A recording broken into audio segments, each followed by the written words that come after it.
بچپن کی تربیت کا اثر ہے، بچپن کی. اس لیے دیکھو ایک بات آپ سے عرض کرتا ہوں، ہم نے بڑوں سے سنی ہے، دیکھی بھی ہے، بار بار کہتا ہوں ہماری عمر کم ہے، تجربہ زیادہ ہے. ہماری باتوں کو بہت سنجیدگی سے لیا کرو. یہ نہ سوچا کرو یہ ایسے سفید بابے جیسے بڑی عمر کے باتیں کرتے ہیں ان کی طرح یہ بیٹھ کے باتیں کرتا ہے. تجربے بعض دفعہ لوگوں کے حالات سے ہو جاتے ہیں، وقت سے پہلے انسان بہت ساری چیزیں سیکھ لیتا ہے. اور اللہ نے ٹوٹا پھوٹا علم بھی دیا ہے، صحابہ کے واقعات ہیں، آپ صلی اللہ علیہ وسلم کی سیرت ہے. تو ایک بات یاد رکھو کہ جس نے اپنے بچوں کو بڑوں کا ادب نہیں سکھایا، بس سمجھو اب اس نے کچھ بھی نہیں سکھایا. اب اس بچے سے خیر کی امید نہ رکھو. اور جس نے اپنے بچوں کو کچھ نہیں سکھایا، صرف ایک چیز سکھا دی، بڑوں کا ادب، جسے تبلیغ میں کہتے ہیں نا اکرام مسلم. اکرام مسلم میں بڑوں کا ادب بھی، چھوٹوں پہ شفقت بھی، علماء کا اکرام بھی، بزرگوں کا احترام بھی، بوڑھوں کا احترام. یہ چیز اگر آ گئی تو اگر یہ بچہ بگڑ بھی گیا کبھی نہ کبھی انشاءاللہ سدھر جائے گا. یہ بات آ رہی ہے سمجھ میں؟ اس کی ایک مثال دیتا ہوں، دلیل سے بات سمجھاتا ہوں. دلیل سے دیکھو، یہ قرآن جسے ہم چومتے ہیں، جسے ہم سینے سے لگاتے ہیں، اس پر کوئی عمل کرے نہ کرے، فاسق فاجر مسلمان جو شراب بھی پیتا ہے، زنا بھی کرتا ہے، مگر اس قرآن کو سینے سے لگاتا ہے نا، کیا خیال ہے؟ ادب تو کرتا ہے نا؟ ہاتھ سے نیچے گر جائے کتنا ڈرتا ہے، گھبراتا ہے. اور اس کی کوئی گستاخی کر دے، اس کے سامنے اٹھا کے پھینک دے، کیسا آگ بگولا ہو جاتا ہے. اور ہونا بھی چاہیے. اس ادب کا فائدہ کیا ہوتا ہے کہ جب اس کے سامنے قرآن کی نصیحت کی جائے گی، عمل کرے نہ کرے لیکن نصیحت کو سنے گا. اللہ کا کلام میں نے خود دیکھا ہے، لوگوں کو بڑے بڑے قاتل ہوتے ہیں، گنہگار ہوتے ہیں، لیکن جب اللہ کی کلام ان کے سامنے پڑھا جاتا ہے ان کی آنکھوں سے آنسو نکلتے ہیں، ڈرتے ہیں، گڑ گڑاتے ہیں، کاش ہم سے یہ گناہ چھوٹ جائے. وجہ کیا ہے؟ دل میں احترام ہے. تو اس بات کی امید ہوتی ہے کہ آج نہیں تو شاید کل لائن پہ آ جائے، کل نہیں تو پرسوں. آتا لائن پہ کیوں نہیں ہے؟ کہ قرآن کی تعلیمات کوئی اس تک پہنچانے والا نہیں ہوتا. اور اگر کوئی پہنچانے والا بھی ہوتا ہے تو اس طرح سے نہیں پہنچاتا جس طرح سے اللہ نے پہنچانے کا حکم دیا، حکمت کے ساتھ، مصلحت کے ساتھ. بعض دفعہ بات اچھی ہوتی ہے، پہنچانے والا اس کو پھینک کے آ جاتا ہے. عطر کی خوشبو آپ کسی کو دیں، ادب تمیز کے ساتھ دیں تو لے گا بھی، لگائے گا بھی. اور عطر کی بوتل اٹھا کے منہ پہ مارتے ہیں اس کے، لگا لینا جب موڈ ہو. میاں بیوی کے گھروں میں جھگڑے ہوتے ہیں نا، تو شوہر لا کے دیتا ہے سودا، کبھی غصے میں ہوتا ہے، بیوی نے دہی منگوائی، یہ اٹھ نہیں رہا، بیگم صاحبہ کہہ رہی ہیں افطاری بنانی ہے، دہی بھی لے آئیں، ان کو روزہ لگ رہا ہے، اٹھ نہیں رہے. یہ ہوتا ہے ایسا گھروں میں کہ ابھی تو مجھ سے انڈے منگوائے تھے، اسی وقت کہہ دیتی جب انڈے لینے گیا تھا اس وقت نہیں کہا جا سکتا تھا کہ دہی بھی لے کے آ جاؤ. یہ عام طور پر نارمل کیسز ہیں گھروں کے اندر. جب انڈے لینے بھیجا تھا یا پکوڑے لینے بھیجا تھا اس وقت کہہ دیتی نا کہ دہی بھی لے آؤ، بھائی بھول گئی، اب لے آئیں. اب اس کو غصہ آ رہا ہے، اٹھ نہیں رہا. اب ظاہر ہے پولیس تو نہیں بلوائے گی وہ اس کو اٹھانے کے لیے. اس نے تانے دینا شروع کر دی، اٹھا نہیں جاتا، ہم کیا کریں، چاٹ کیسے کھائیں گے، دہی بڑے کیسے پکیں گے. بالآخر یہ بھنا کے غصے میں گیا اور دہی لا کے بیگم کے منہ پہ مار دیا. ایسا ہوتا ہے. یا اٹھا کے یوں کر کے پھینک دی تو وہ نہیں بناتی، پھر وہ کہتی آج دہی کے علاوہ سب کچھ آئے گا، دہی نہیں آئے گی. یہ پھڈے بھی ہوتے ہیں گھروں میں. اٹھا کے جب یوں پھینکا تو اٹھا کے اس سے بھی زیادہ اسپیڈ سے پھینکتی ہے واپس. وجہ کیا ہے؟ آپ نے لا کے بھی دے دیے، سب کچھ کر دیا، مگر جو دینے کا اسٹائل تھا نا یہ بیگم کو پسند نہیں. دہی تو بہت پسند آئی، آپ بھی پسند آئے، مگر دہی پیش کرنے کا اسٹائل اسے پسند نہیں آیا. کہہ رہی یہ اسٹائل ذرا پسند نہیں آیا، عزت سے پیش کرتے. تو گھر میں پھڈا ہو جاتا ہے، لڑائی جھگڑا. اس کو یہ غصہ کہ میں اتنی دور سے لے کر آیا اور قبول نہیں کر رہی. وہ کہہ رہی ہے کوئی لانے کا طریقہ، میں کوئی نوکر ہوں، ملازمین کو ایسے دیجیے، زکات بٹ رہی ہے کہ یہاں پہ. قرآن کے احکام ہوتے ہیں، پیش کرنے کا طریقہ نہیں آتا، اٹھا کے پھینک دیا اس کے اوپر. بات ہی قل یا ایھا الکافرون سے شروع کی. ایک غیر مسلم آپ کے سامنے آیا ہے. اب قرآن میں غیر مسلم کے خطاب کے مختلف طریقے ہیں. ایک دفعہ مجھے ایک عیسائی کو دعوت دینی پڑ گئی، غیر مسلم تھا، اس نے مجھے بٹھایا، مجھے کسی نے کہا یہ اسلام کے قریب ہے تو اس کو آپ ذرا دین کی دعوت دیں، اسلام کی دعوت دیں، امید ہے کہ یہ مسلمان ہو جائے گا. تو میں سوچتا رہا کہ میں کہاں سے شروع کروں دعوت. تو قل یا ایھا الکافرون بھی ہے قرآن میں، اے نبی کہہ دیجیے اے کافرو.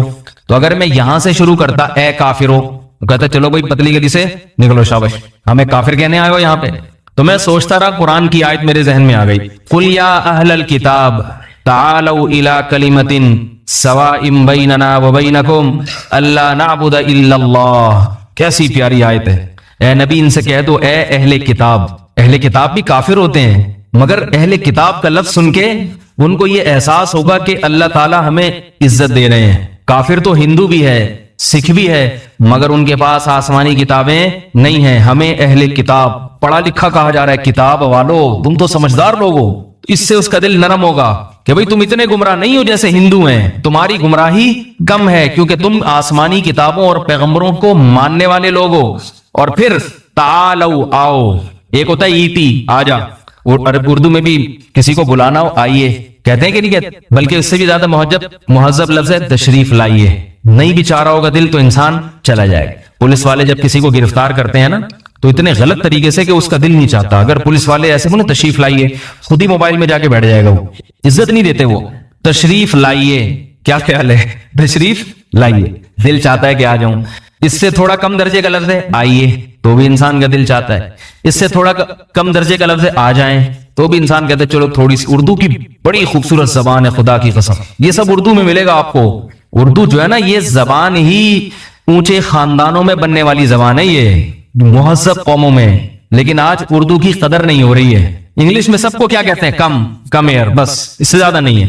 اردو میں کتنے سارے الفاظ ہیں, ہر ایک کو اس کا درجہ مقام دیا جاتا ہے. اس لیے اردو زبان کی قدر کیا کریں. اور اردو کو آپ ٹھیک ہے انگلش سیکھ رہے ہیں, یورپ امریکہ میں رہنے والے بھی لوگ, مگر اپنے بچوں کو اردو بھی سکھائیں. ادب تمیز انگلش میں نہیں ہے, اردو میں ہے. انگلش کی اپنی فضیلت ہے, بین الاقوامی زبان ہے, لیکن تمیز جو آئے گی نا گھر میں وہ کہاں سے آئے گی, وہ اردو سے آئے گی, انگلش سے نہیں آئے گی. انگلش میں تو او ڈیڈ, او مام, بھائی یہ چیختا رہے گا. امی جان کا لفظ ہی نہیں ہے.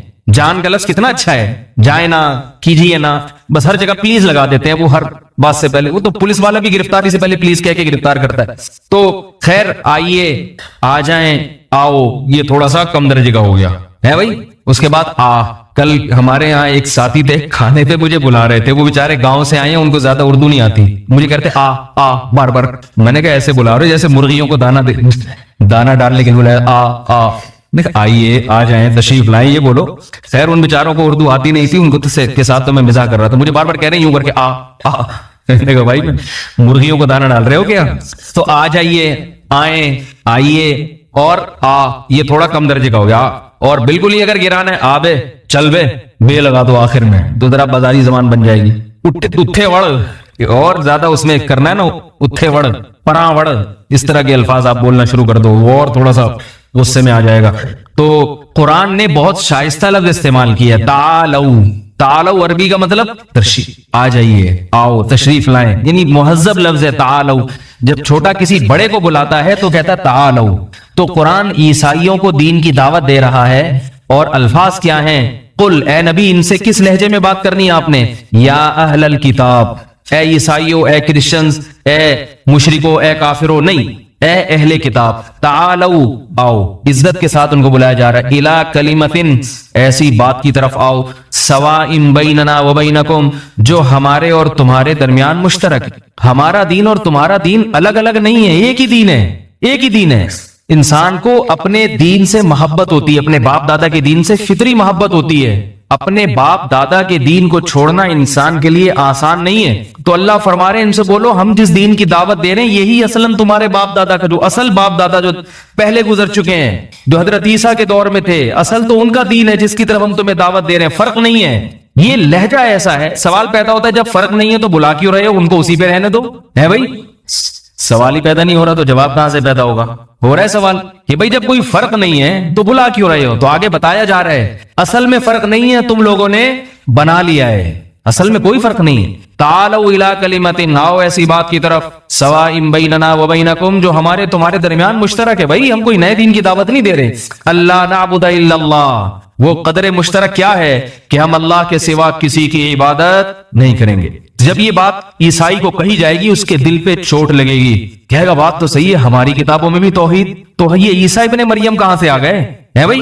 جیسے ہم گرین چینل والوں کو دین کی دعوت دیتے ہیں, بھائی ایسی بات کی طرف آؤ جو ہمارے تمہارے درمیان مشترک, اللہ کے سوا کسی کی عبادت نہیں, اللہ کے سوا کسی سے مدد نہیں. تو گرین والا بھی بولے گا نا, جب اللہ کے سوا مدد نہیں تو یا رسول اللہ مدد کیوں بولتے ہیں, پھر ہم سوچنے پر مجبور ہو جائے گا. اور اگر ڈائریکٹ گرین والے کو آپ نے جا کے بولا یا رسول اللہ مدد کہنا حرام, تو وہ تو شروع اس کا مذہب یا رسول اللہ مدد سے ہوتا ہے. وہاں تک بھی پہنچنا ہے اسٹیپ بائی اسٹیپ, پہلے یہاں سے, پہلے ادھر سے. بھائی کوئی فرق نہیں ہے, صرف چینل کا فرق آ رہا ہے, تھوڑا گرین شیڈ آ رہا ہے, ہم میں تھوڑا وائٹ شیڈ آ رہا ہے, باقی کوئی فرق نہیں ہے. تم بھی اللہ کو مانتے ہو, اللہ کے رسول کو, ہم بھی. فقہ میں تم بھی امام ابو حنیفہ کے پیروکار ہو, ہم بھی. تم بھی شامیہ, فتاوی شامیہ کو مانتے ہو حجت, اور ہم بھی مانتے ہیں. تم بھی فتح القدیر, ہدایہ, قدوری, یہ ساری کتابیں. تو چلو چھوڑو, کیا آپس میں خامخواہ کی بنا کے رکھی ہوئی ہے. لڑتے ہیں وہ ادھر سب ایک ہی ایاک نعبد و ایاک نستعین, اللہ سے مدد مانگنے اور کسی سے نہیں مانگنی. تو اس سے سمجھدار لوگ کم از کم آ جائیں گے. ہمارے استاد فرمایا کرتے تھے کہ گرین چینل والوں میں جو شرک ہے, اس شرک کو ختم جتنا تبلیغی جماعت نے کیا ہے اتنا کسی نے نہیں کیا. حالانکہ تبلیغ والے گرین چینل کے خلاف ایک لفظ نہیں بولتے ہیں, ایک لفظ نہیں بولتے ہیں. کبھی یہ نہیں کہتے کہ یا رسول اللہ مدد کہنا شرک ہے, کبھی یہ نہیں کہتے یا غوث اعظم مدد کہنا شرک. بس کیا ہے کہ کسی کو کسی طرح سیروزے میں نکال لیا, اس کو یہ نہیں کہا گرین صحیح ہے وائٹ صحیح ہے, تو گرین کر لیا, تو ہری پگڑی پہن کے نکل جا. لیکن 3 دن اس کی زبان سے کہلواتے ہیں کہ جو کچھ ہوتا ہے اللہ سے ہوتا ہے, اللہ کے سوا کسی سے کچھ نہیں. وہ 3 دن میں نا اس کے دماغ میں یہ بات بیٹھ جاتی ہے. پھر جا کے کہتے ہیں جب اللہ کے سوا کسی سے کچھ نہیں ہوتا تو پھر رسول سے کیوں ہوتا ہے؟ یا رسول اللہ مدد کا مطلب کیا ہوا؟ سب کچھ اللہ سے ہوتا ہے نا. اس کو کہتے ہیں حکمت اور مصلحت کے ساتھ. لیکن اس کا یہ مطلب نہیں ہے کہ ہر ایک کے لیے. بعض مقام ایسے بھی آتے ہیں کہ پھر ٹو دا پوائنٹ بات کرنی پڑتی ہے, جیسے قرآن نے بھی کی ہے. لیکن عمومی طور پر لوگوں کو ہدایت کا جو چیز ذریعہ بنتی ہے وہ یہ چیز بنتی ہے کہ آپ مثبت طریقے سے اپنے دین کی دعوت دیں, اختلافی بات کو ہائی لائٹ نہ کریں, چھیڑے نہیں, آ جائے گا. ہاں کچھ ایسے ہوتے ہیں جو مناظروں کے عادی ہوتے ہیں, پھر ان کے لیے وہ ہے نا, وہ ان کے لیے الگ ہے. کچھ ایسے ہیں جو ڈنڈے کے بغیر نہیں مانتے, ایسے بھی لوگ ہیں. وہ پھر ان کے لیے حکومت ہے, اسلامی حکومت ہو جو ڈنڈا چلائے گی, پھر یہ سارے سیٹنگ پہ آ جائیں گے, ٹھیک ہے نا, ورنہ یہ آئیں گے نہیں. تو اللہ نے ہر ایک کے لیے, ہماری بات ہی ڈنڈے سے شروع ہوتی ہے. ہماری بات کہاں سے شروع ہوتی ہے؟ ڈنڈے سے. ایسی بات کرو وہ ایک دم 2 فٹ اچھل کے دور بھاگ جائے, 2 فٹ اچھل کے دور بھاگ جائے. یہ نہیں ہوتا. اب قادیانی سے آپ کی بات ہو رہی ہے تو مجاوا قادیانی ہے, کوئی مناظر ہے, اس سے بات کرنے کا طریقہ الگ. لیکن ایک نیوٹرل قسم کا قادیانی ہے جو بچپن سے قادیانیوں میں ہی پلا بڑا ہو, اس کو کبھی علماء سے بات کرنے کا موقع نہ ملا, اس کو تبلیغ کا طریقہ کیا ہے؟ اس کو یہ نہیں کہ ایک دم ڈائریکٹ مرزا کی ذات پہ کیچڑ اچھالنا شروع کر. مرزا تو گوں کھاتا تھا, گوبر کھاتا تھا, وہ ایک الگ حقیقت ہے, مگر یہ بتانے کی ضرورت نہیں ہے کہ گوں کھاتا تھا, گوبر کھاتا. اس نے ساری زندگی یہ سنا ہے, مرزا رحمت اللہ علیہ یہ لفظ سنتا آ رہا ہے. اس کو طریقہ کیا ہے کہ بھائی ایسا کرو, بیٹھ کے بات چیت کر لیتے ہیں, ٹھیک ہے نا, کتابیں دکھا دی جائیں اس کو, بھائی نبی صلی اللہ علیہ وسلم کی ختم نبوت کا یہ مطلب ہے, اگر یقین نہیں آتا تو چلو آہستہ آہستہ آہستہ آہستہ مصلحت. حضرت مفتی محمد شفیع صاحب رحمہ اللہ تعالیٰ فرمایا کرتے تھے کہ حق بات اگر طریقے سے کہی جائے تو اثر لازمی رکھتی ہے. کہنے والا مخلص ہو اور کہنے کا طریقہ درست ہو, اس کا اثر ہوتا ہے. پورا ہدایت پر نہیں آیا نا تو کم از کم اپنے مذہب کے بارے میں وسوسے اس کو ضرور آئیں گے کہ میں گڑبڑ تو نہیں کر رہا کہیں. پھر کسی لالچ کی بنیاد پہ قائم رہے تو ایک الگ بات ہے, وہ لالچی ہو تو پھر ہدایت مقدر میں ہی نہیں ہے نا. لیکن اگر حق کی تلاش میں ہوگا تو اللہ اس کو ہدایت دے دیں گے. تو اللہ, میں نے وہ عیسائی کا واقعہ سنا رہا تھا کہ میں نے سوچا اس کو میں کیا بتاؤں, میں نے یہ آیت پڑھ دی, اس کا ترجمہ کر دیا. بھائی کچھ باتیں ہمارے اور آپ کے درمیان مشترک ہے. تورات بھی یہ کہتی ہے, انجیل بھی یہ کہتی ہے کہ اللہ نعبد الا اللہ, اللہ کے سوا کسی کی عبادت نہیں ہوگی. اللہ نعبد الا اللہ ولا نشرک به, اور ہم اس کے ساتھ کسی کو شریک نہیں کریں گے. ولا يتخذ بعضنا بعضا اربابا من دون اللہ, اللہ کو چھوڑ کے کسی کو رب نہیں بنائیں گے. بھائی تم جو عیسیٰ کو رب بنا رہے ہو یہ بھی اللہ کے علاوہ ہیں, عیسیٰ اللہ تھوڑی ہیں. یہ تو کہتے ہیں عیسیٰ اللہ بھی ہیں, اللہ کے علاوہ بھی ہیں, عجیب چکروں میں لوگوں کو ڈالا ہوا ہے. بھائی اللہ کے سوا صرف اللہ ہوگا. تو میں نے اس کے سامنے یہ آیتیں پڑھنا شروع کی, عیسائی کے سامنے. اس کی بیگم بھی آ کے بیٹھ گئی. میں نے کہا چلو ایک ہی ٹائم پہ ہول سیل کے حساب سے دونوں ہی مسلمان ہیں. اب بیگم پہ کہیں میرے مولانا طارق جمیل صاحب کے خلاف جیسے کلپ چلا دیا, میرے خلاف نہ چلا دیں. ان کے خلاف چلا دیا تھا نا کہ وہ عمران خان کی بیگم بیٹھی, یہ بھی بیٹھے ہوئے ہیں. تو اب یہ میری اس ویڈیو تو نہیں بنی لیکن آڈیو تو آ گئی نا. اچھا عیسائی کی بیگم کے ساتھ بیٹھے ہوئے تھے, تو میں بیگم کو چھیڑنے نہیں گیا تھا اس کی, سمجھ رہے ہو بات کو, میں گیا تھا دین کی بات کرنے. اب کسی کی بیگم آ کے بیٹھ جائے تو مجھے کیا ہے, میں بھاگوں گا تھوڑی وہاں سے. نبی صلی اللہ علیہ وسلم کی خدمت میں بہت ساری عورتیں آ کے بیٹھتی تھیں, تو یہ تو نہیں ہوتا تھا کہ آپ صلی اللہ علیہ وسلم مجلس سے اٹھ کے چلے جائیں. وہ دین سیکھنے کے لیے آئی ہے اور آپ صلی اللہ علیہ وسلم اٹھ کے چلے جائیں, یہ غلط ہے. تو میں نے بات کی, میں نے کہا ان دونوں کو تبلیغ کی کافی طرح سمجھایا بہت اچھے طریقے سے. خیر کچھ دن گزرنے کے بعد میں نے رپورٹ طلب کی تو انہوں نے بتایا کہ یہ دونوں میاں بیوی کہہ رہے ہیں کہ بھائی اسلام بہت اچھا مذہب ہے اور ہمیں دل سے اسلام کے برحق ہونے کا یقین ہے, مگر بات یہ کہ اگر ہم اب مسلمان ہوئے تو ہمارے خاندان والے ہمیں چھوڑیں گے نہیں, خاندان کے ڈر کی وجہ سے کہ بھائی اب کیسے ہے. تو وہی ہے ابراہیم علیہ السلام نے جیسے کہا تھا نا, جس خاندان کو تم دنیا میں محبت دے رہے ہو اور اس سے محبت لے رہے ہو. ابراہیم علیہ السلام نے اپنی قوم سے فرمایا کہ انما اتخذتم من دون اللہ اوثانا مودۃ بینکم فی الحیاۃ الدنیا ثم یوم القیامۃ یکفر بعضکم ببعض ویلعن بعضکم بعضا. قیامت کے دن اسی خاندان پہ لعنت بھیجو گے. جب جہنم میں جاؤ گے تو یہی خاندان پر لعنت بھیجو گے کہ ان کی وجہ سے آئے ہم, اور یہ خاندان بھی تم پہ لعنت بھیجے گا. یہ نہیں کہے گا کہ تم نے ہماری خاطر جہنم کو برداشت کر لیا تو چلو بہت اچھی بات ہے, وفادار نکلے. وہ بھی ان پہ لعنت بھیجے گا, یہ بھی لعنت بھیجیں گے. تو اس لیے یہ رشتے دنیا میں ختم ہو جاتے ہیں جو بے دینی پر قائم ہوتے ہیں. تو کیا بات چل رہی تھی بھائی, یہ عیسائیوں والا قصہ. ہاں تو میں یہ عرض کر رہا تھا کہ دیکھو اب قرآن مجید جو ہے نا, قرآن مجید, اس کا اگر احترام دل میں رہے گا, احترام ہوگا, تو انسان کبھی نہ کبھی بات سنے گا. اور جس چیز کا احترام دل سے نکل گیا, اب اس کی کوئی نصیحت اس پہ کبھی بھی اثر نہیں کرے گی, کبھی بھی نہیں کرے گی. بہت سے غیر مسلم ایسے ہیں جن کو اللہ نے علماء کے احترام کی وجہ سے ایمان کی توفیق نصیب فرمائی ہے, قرآن کے احترام کی وجہ سے ایمان کی توفیق نصیب فرمائی ہے. بچے کو آپ نے بے ادب بنا دیا, تمیز نہیں سکھائی اس کو, اب بچہ کسی کے قابو میں نہیں ہوگا. بے ادب کیسے بنایا جاتا ہے یہ بھی ذرا بتا دوں میں. آپ کہیں گے بھائی کون اپنے بچوں کو بے ادب بناتا ہے؟ سب بچوں کو آپ جناب سے بات کرنا سکھاتے ہیں, تو تڑاک سے کوئی نہیں بات کرنا سکھاتا. سب ادب, سب تمیز. ایسا نہیں ہے. میں ابھی آپ کے سامنے عرض کرتا ہوں کہ بچوں کو بے ادب کیسے بنایا جاتا ہے. بچوں کو بے ادب ایسے بنایا جاتا ہے, ابا نے ایک بچے کو ڈانٹ لگائی, اما نے بچے کے سامنے ابا کی برائی شروع کر دی, یا سامنے نہیں کی, ابا کی غیر موجودگی میں, کہ تمہارے ابا کو خامخواہ کے غصے اتارنے کی پرانی عادت ہے. بس اتنا سا جملہ سمجھ لو بچے کی زندگی برباد کرنے کے لیے کافی ہے. اب جب بھی بچے کو باپ کی طرف سے ڈانٹ پڑے گی, بچہ کہے گا میرے ابا تو ہے ہی سٹھے آیا ہوا, اس کا تو کام ہی یہی ہے. اب اس پہ نصیحت اثر کرے گی؟ کہ اس کا تو کام ہی یہی ہے. مائیں سمجھ رہی ہوتی ہے کہ ہم بچے کو اپنا فرما بردار بنا رہے ہیں, باپ سے ہٹا کے اپنی طرف لا رہے ہیں, لیکن ان کو یہ نہیں پتا جو بچہ باپ کا ادب نہیں کرے گا وہ ماں کا احترام بھی نہیں کرے گا, وہ ماں کا بھی نہیں کرے گا, اس کو بھی لات مار کے جائے گا.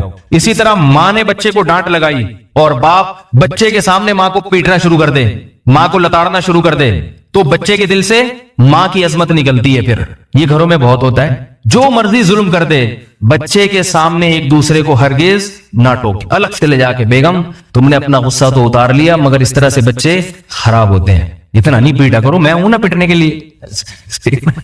جب میں تم سے صبح شام پٹ رہا ہوں, اس کو پیٹنے کی کیا ضرورت.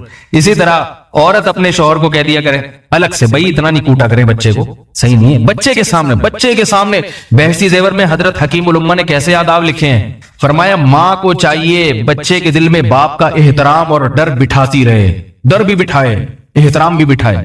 اس کو بتا, بچہ کوئی الٹا کام کرے, بھائی ابو کو پتا چل گیا, پاپا کو پتا چل گیا, بابا کو پتا چل گیا, خیر نہیں ہے. بچہ ڈرے گا, بھائی پاپا کوئی بہت ڈراؤنی چیز ہے, یہ روب بیٹھے گا تو کام بنے گا. یاد رکھو جس میں عقل نہیں ہوتی اس سے روب سے کام لیا جاتا ہے, سمجھا کے کام نہیں لیا جاتا اس سے, روب سے. یا تو اس کو ٹوپی کرانی پڑتی ہے. جیسے ایک بادشاہ تھا نا, شہزادہ تھا چھوٹا 4-5 سال کا, اس نے شور مچانا شروع کر دیا مجھے ہاتھی چاہیے. اب شہزادے کو تو کون ٹھکائی لگائے, ہاتھی چاہیے. اور بادشاہ لوگ شہزادوں کو لاڈ پیار کر کے بگاڑتے بھی ہیں. اصل علاج تو یہ تھا کہ بھائی اس کو 2 تھپڑ لگا کے خاموش کر دو شہزادے کو, بیٹا تجھے کہاں سے جنگل میں تیرے لیے ہاتھی لے کر آئے. تو بادشاہ لوگ تو شہزادوں کی بڑی رعایت کرتے ہیں, باغی بنا دیتے ہیں ان کو. بادشاہ نے کہا نہیں, سختی سے تو کچھ کہوں گا نہیں میں اس کو, میرا بیٹا ہے کہیں ناراض نہ ہو جائے. اب بچے نے تنگ کر کے رکھا ہوا ہے, مجھے ہاتھی چاہیے, ہاتھی چاہیے, ہاتھی چاہیے. اب پولیس بھیج دی جنگلوں میں, کہیں سے ہاتھی پکڑ کے لاؤ. ساری رعایا پریشان, اور ہاتھی نہیں مل رہا. ہاتھی اگر مل بھی جائے تو لا کے اس کو کھلائے گا کون, اس کو پالے گا کون. تو ایک عقل مند بیٹھا ہوا تھا وزیر, اس نے کہا بادشاہ سلامت, بچہ ہے اس کو ٹوپی کرائیں, ٹوپی. کھلونے والا ہاتھی لے جا کے اس کو پکڑا دیا. دیکھو یہ ہاتھی, یہ اتنا چھوٹا کیوں ہے بیٹا؟